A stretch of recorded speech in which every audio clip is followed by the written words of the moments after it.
17s were fresh off of giving the Philadelphia Union a curtain call, taking it all the way up top to the booth here, and the man who just put down his headset, bringing him in now to analyze this 2-0 victory over Jim Curtin and company. That's Jason Longshore.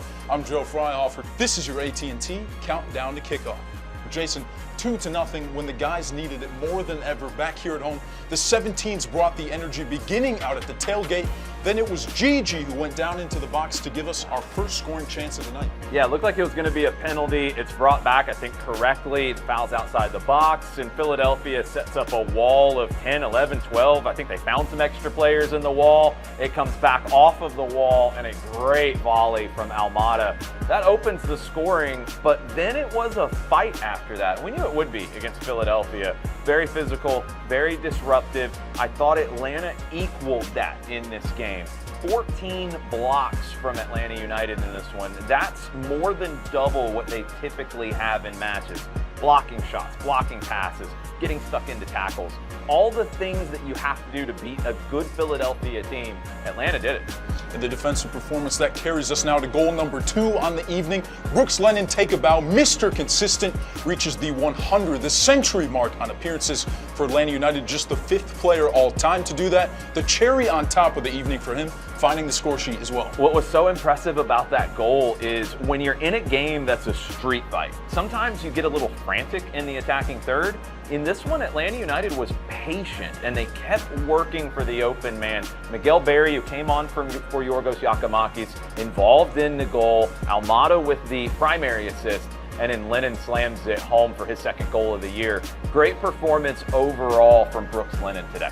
To the Great White North we go. Montreal, Canada, this side 2 spots back from us, currently 6 points away, sitting at 26 points. We know this has been a challenging proving ground for many visiting teams coming in there. We saw what they did to Nashville, a very challenging place to play for the guys. We will hit the road on a 2-game away skid. We start with this one, then we go to New England, but let's focus up first on the big man in the middle, Kenyan international in Victor Wanyama, the man who's got some Premier League experience to himself with Spurs. This will be a steady challenge for Pinedo and the crew. I think Montreal's a difficult team to beat on the road because Hernan Losada and his style of play, it's somewhat similar to the Red Bulls and to Philly in terms of the press is very good, but they want the ball back. They want the ball. They're not going to give you possession. They're just intense in winning it back. Some really good players. Wanyama is a perfect fit for that kind of physical, intense style.